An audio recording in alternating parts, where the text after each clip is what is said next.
Yep, you read that video title correctly. We are absolutely making a video about Ipponmatsu today. I'm surprised it took me this long to make a dedicated video about the man, the myth, the legend. Isn't that right, Vampire Barry? Vampire Barry has become a little bit more active as of late with October and spooky season right on the horizon. Every night he disappears and I hear screams in the distance.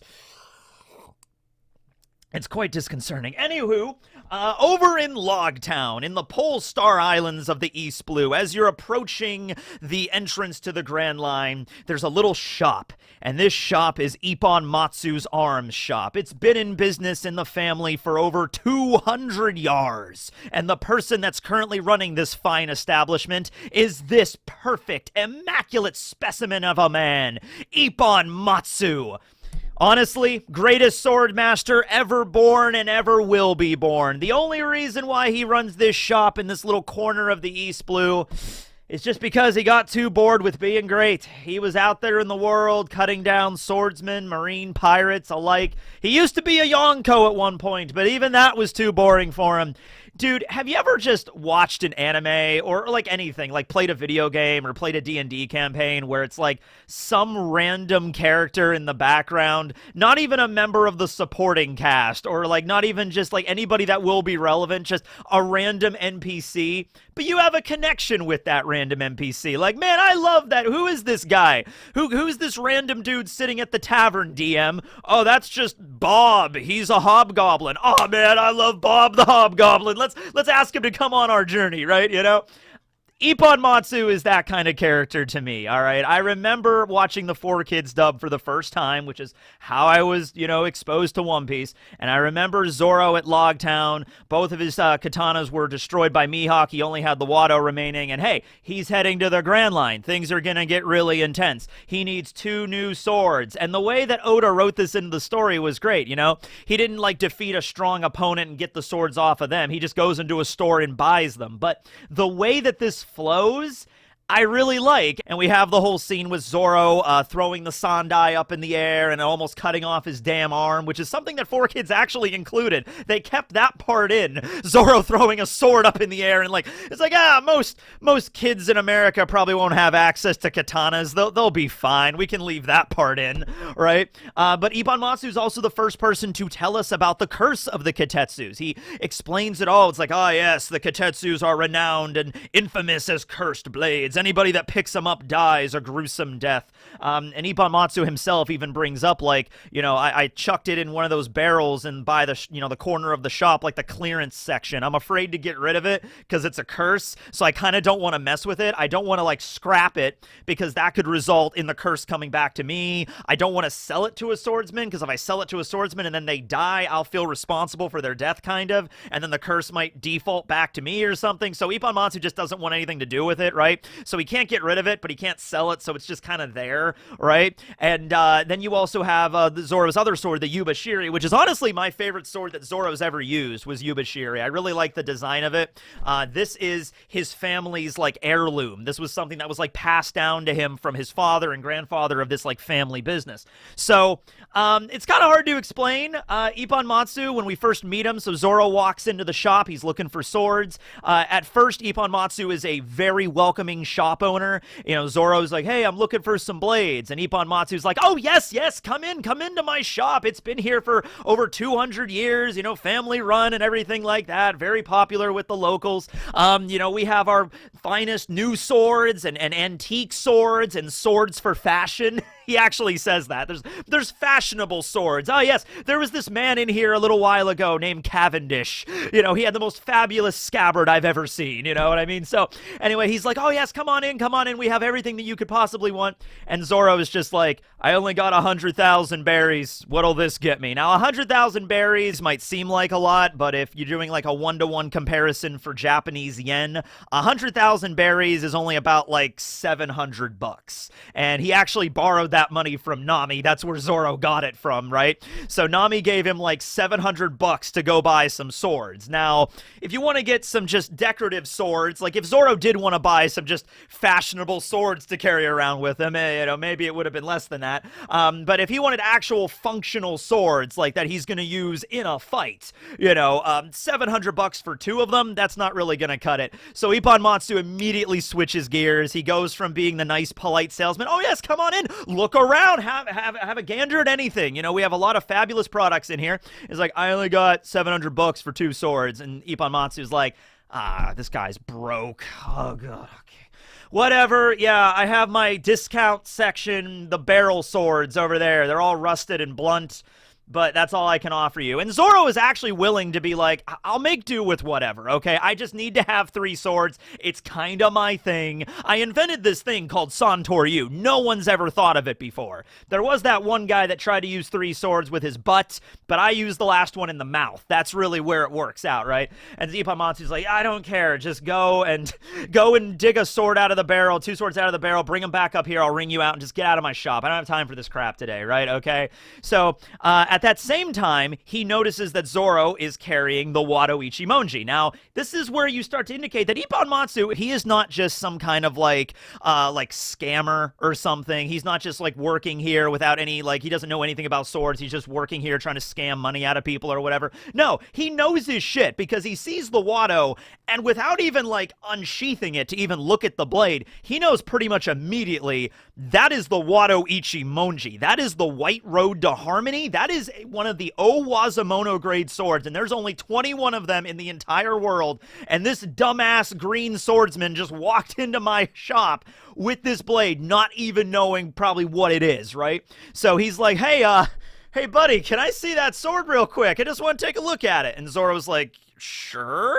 And actually hands the Wado over him. He unsheaths it, and he's like, oh my God, okay, poker face Ipponmatsu. This is it. This is the legit shit right here. Okay, well, let me tell you what, buddy. That sword you got right there, I'll tell you what. It's not a masterwork blade or anything like that. It's not like an Owazamono or anything.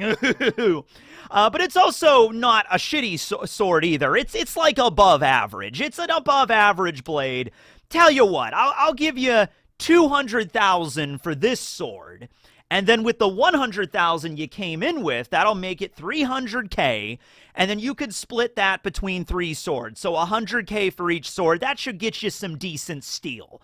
Now, Zoro, of course, because the Wado Ichimonji is the keepsake from Kuina and, you know, Koshiro from his village, obviously Zoro's not going to sell it. So he's like, what? But there's like a miscommunication because the shop owner, Ipponmatsu, he thinks that Zoro's not selling it because he knows how valuable it is. In reality, it's just a keepsake to Zoro. So Zoro does not know how valuable the sword is. He legitimately does not know that. But he would never sell it anyway, even for like 1 billion berries, because it's, you know, it's Kuina's sword, right?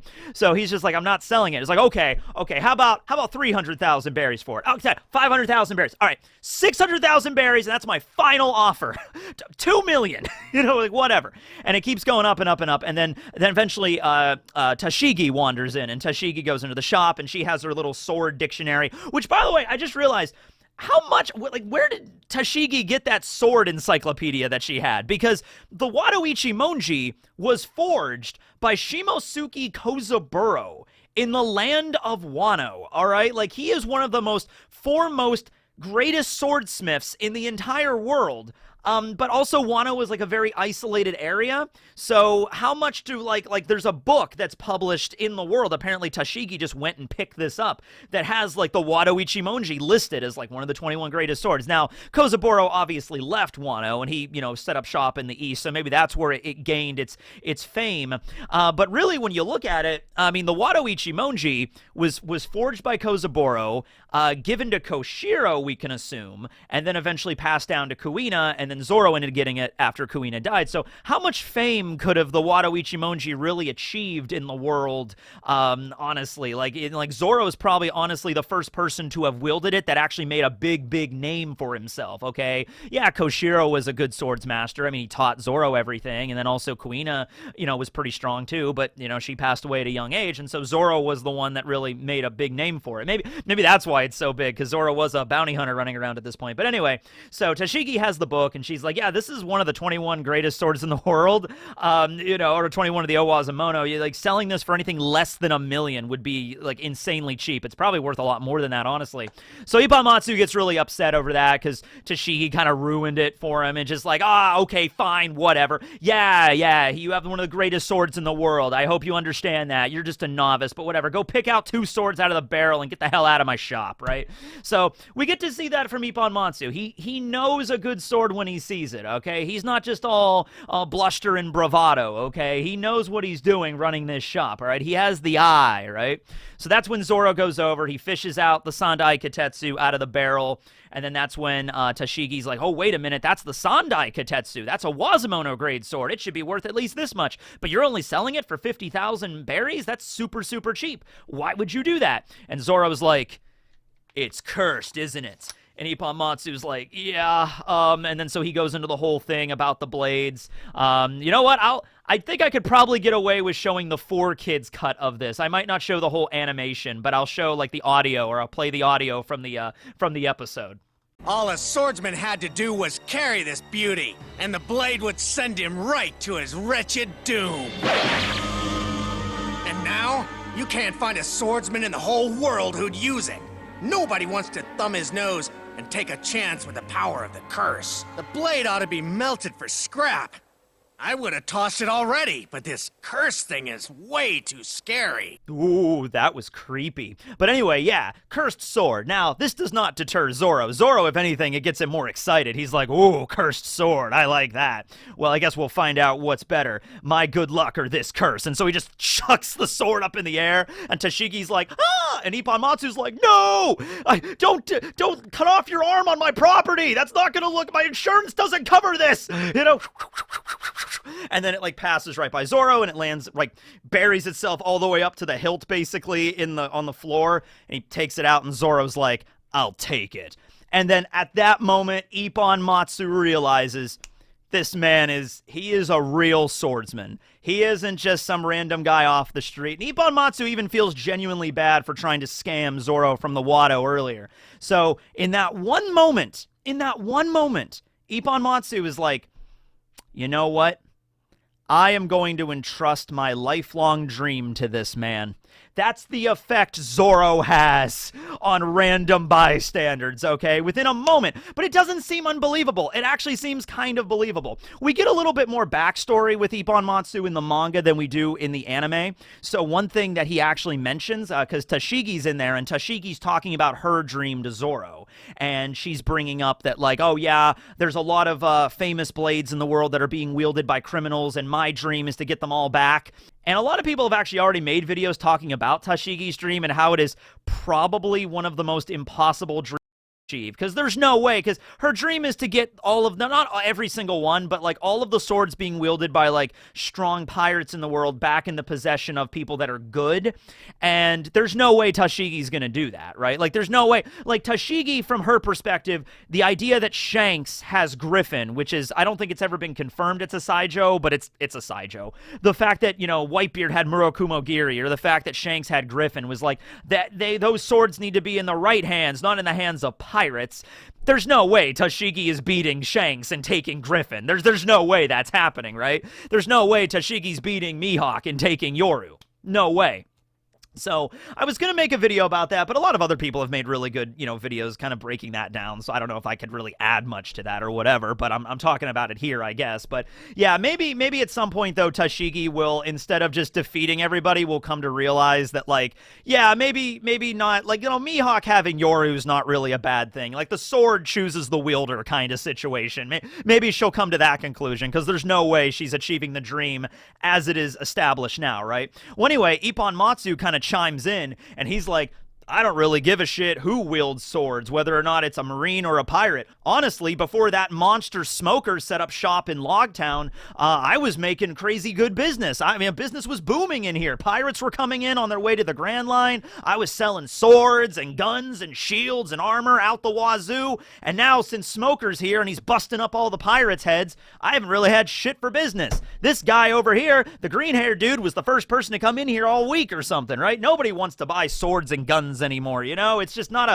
a thing that most people on the street just want to own, I suppose, right? So he was actually just like, yeah, you know, back when pirates are heading to the Grand Line, you know, my business was great. So anyway, but after Zoro does the whole thing with the Sandai, after he does that little test, he's just like, you know what? Yeah, I got this guy all wrong. I know what I need to do now, right? So he runs upstairs into his attic and he dusts off the family heirloom, the family treasure of the Ipponmatsu clan or whatever. And he runs down and he presents the Yubashiri, the real Wazumono Yubashiri to Zoro. And he's like, this sword has been in my family for generations. It has a black lacquered finish. And the blade itself is just gorgeously tempered, and the hilt and everything is just glorious. My shop is not that big, but we've been around for a while, and this is the finest sword that I own. And you get the impression this was not even for sale, right? It's not like he had it in a locked case behind the counter, like, oh, this is the finest sword I own. No, this was in the back room somewhere. This was in a locked chest that his father and then grandfather, great-grandfather passed down to him, right? Like, son, this is the greatest sword that we own, you know, in the Ipponmatsu clan or whatever, right? And so upon seeing Zoro's, bravery and luck and the ability to face off against the curse of the Kitetsus, he's like, I'm giving you the Yubashiri and I'm giving you the Sandai free of charge, okay? And at this point, by the way, we also get to meet Ipponmatsu's wife, Ippon Ume. And, she's his wife in the original, in the manga. In the 4Kids version... No way, Hotshot!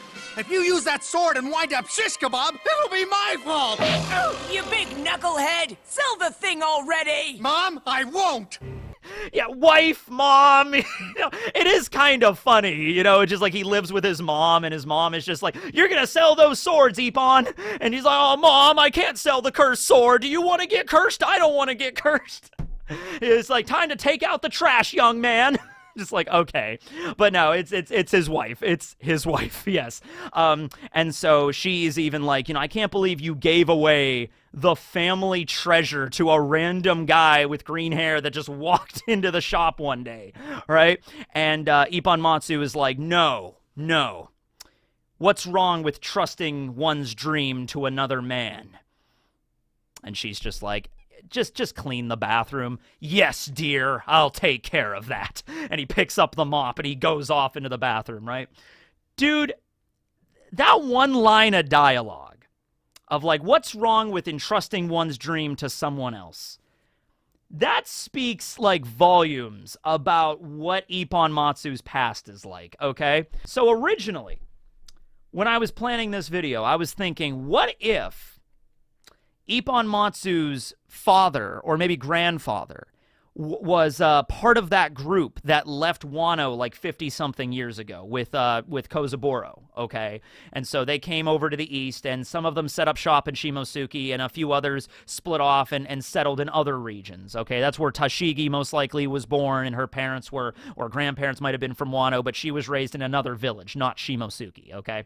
So what if that happened with Ipponmatsu? Ipponmatsu's 38 years old when Zoro meets him. Now he's 40 because of the 2-year time skip. So I was like, ooh, that could have been a thing. Like maybe the Yubashiri was from Wano originally, and it was passed down to the generations and stuff like that. So he does specifically mention that the shop is over 200 years old, and it's a family-run business. So I'm assuming that, no, he's not from Wano, his dad or grandfather's not from Wano, and he wouldn't have been part of that group 50 years ago. Still though, it might explain how the Sandai ended up there, because the Sandai was made by Sukiyake. It was made by Tenguyama Hitetsu, right? So eventually, that group that left Wano had the Sandai with them, ended up in the east, and maybe like it was Ipponmatsu's grandfather that was running the shop at that point. Maybe his grandfather was a little bit more dignified of a shop owner than Ipponmatsu was. Like he wasn't trying to scam anybody or anyone. And what if just by happen chance one day the guy from Wano wanders in with the Sandai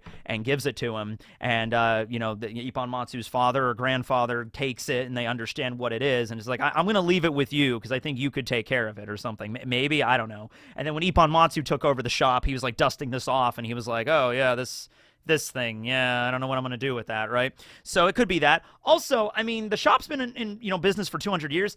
It's possible that there could have been another group from Wano that came 200 years ago. We wouldn't know about that. It's never been mentioned, but 200 years is a long time. And, we know Wano has been isolated since the Void Century, but the idea that in the last 800 years, there's only been one group of people that have left Wano illegally is kind of ridiculous, okay? Then in 800 years, the only people that left Wano was Kozaboro's group 50 years ago. I feel like there had to have been some other people that left the country. Probably a lot more people that attempted to leave and they were stopped, but some people definitely had to have been able to get out of there, okay? So maybe Ippon's family does go all the way back to Wano. It's very possible. But anyway, more specifically, talking about Ipponmatsu's dream itself, I think at one point back in his younger years, because he's kind of like this scrawny, like older guy right now. I mean, he's only 40, but he's not really. You don't look at him and think like, oh, this guy is a skilled swords master. No, he really isn't. I mean, I'm sure he could use a blade a little bit because of running the shop and everything like that. But I think back in his younger years, he wanted to be the greatest swordsman in the world, because a lot of people wanted to be the greatest swordsman in the world, right? And he probably was like, training to do that. And eventually he maybe thought like, one day I'm going to dust off the family heirloom. I'm going to dust off Yubashiri and I'm going to go out there in the world. And maybe he even tried. Maybe he did, take the Yubashiri at one point. Like, Dad, I'm going to go out and be a samurai. And his dad's like, oh, no, you're going to stay here and run the shop. And he's like, no, Dad, you can't tell me what to do. And then he goes out there in the world, tries to become the greatest swordsman in the world, realizes how hard that is. Mihawk's out there cutting people up. Shanks is out there, and he's like, oh, this is back when Shanks had 2 arms. And Ipponmatsu's like, oh, yeah, I don't think I'm going to be cut out for this. And so he walks back home, and he puts the Yubashiri back up in the attic, and he's just like, okay, Dad, I'll take over the family business. That's what I thought, son. Maybe it was a thing. Maybe his dad, grandfather, great-grandfather for generations tried to do that, and it just never worked. Like, because they did have a pretty good high-quality sword, right? They just didn't maybe have the skill, right? Remember what Vista said when we were at Marineford, and Mihawk steps out, and he has Yoru, and he slices, the greatest slash in the world to try to attack Whitebeard, right? Now, Jozu blocks it, but there's this moment where Vista is looking at Mihawk standing up on the ledge and unsheathing Yoru. And Vista is just thinking to himself like, that there's the strongest swordsman in the world, Hawkeye Mihawk. Every swordsman worth his salt wishes to clash with him one day, climbing the steps to glory, with death at our heels. Like that's the idea, right? Every swordsman in the world wishes to be the greatest swordsman in the world. Every swordsman in the world wants to clash with stronger and stronger swordsmen to prove their mettle, to prove their worth, to prove their skill. And I think Ipponmatsu was just one of the, a dime a dozen swordsmen that took a good blade and walked out of their hometown and tried to make a name for themselves. And he just couldn't, okay, because he wasn't cut out for it. And he goes back home and he opens the shop. And then one day Zoro walks in, and that changes his whole perspective. He's sitting there waiting for somebody worthy. He's sitting there waiting for someone to walk into his shop that he can give the family treasure to so they can go out and maybe become the greatest swordsman in the world. And Zoro was that man. Zoro fit that bill. Now, ultimately, it does suck because Yubashiri was destroyed. And it was destroyed in such a quick way, too. It wasn't even like Zoro unsheathed Yubashiri to fight Kaido and then Kaido broke it or something. No, it was a random marine at Eni's lobby, Shu, with the ability of the rust fruit, completely rusted and destroyed Yubashiri, just like that. And it was like super unceremonious, and it was like in one panel of the manga. It just kind of happened. It's just like, haha, psst, gone. And Zoro was like, oh, damn it, I imagine at that point, Ipponmatsu was at, home, taking out the trash or cleaning up the bathroom, and he just has a shudder down his spine, just like, oh, what was that? I just felt like the family dream ended right there. But it's okay, because he entrusted the dream not to Yubashiri. He entrusted the dream to Zoro, okay? And you know what's great is after the time skip, we see them, him and his wife, back at Logtown, and he's cleaning out the bathtub, and we see he's taken Zoro's bounty poster and blown it up and put it in the shower with like cellophane around it so it doesn't get wet. So every day when Ipponmatsu and his wife as well get in the shower to soap up their hair and everything, they have Zoro just staring at them right there in the shower. Honestly, that poster of Zoro in their shower saved their marriage. saved their marriage. Every day, Ipponmatsu gets up and he's like, "Ugh, what's the point anymore? Well, I'm not going to get any customers today. No one wants to buy swords anymore." And he goes in the shower to, shampoo up his hair and wipe his ass, and he sees Zoro's picture right there. He's like, "Do it for him. Do it for him." So, yeah, that's Ipponmatsu. That's Ipponmatsu for you. You know what? I realized we did not see Ipponmatsu as one of the people that was watching or listening to Vegapunk's message. We saw the Logtown citizens, but we didn't see Ipponmatsu specifically. That would have been really cool to see Ipponmatsu's reaction to Vegapunk's message. That was one of the characters that Oda forgot about, unfortunately, right? I wonder if there's ever been an image of Zoro taken with his new swords. Like, I don't know, because we see the bounty posters, but you don't really see Zoro's swords in his bounty posters, right? It's usually just his face.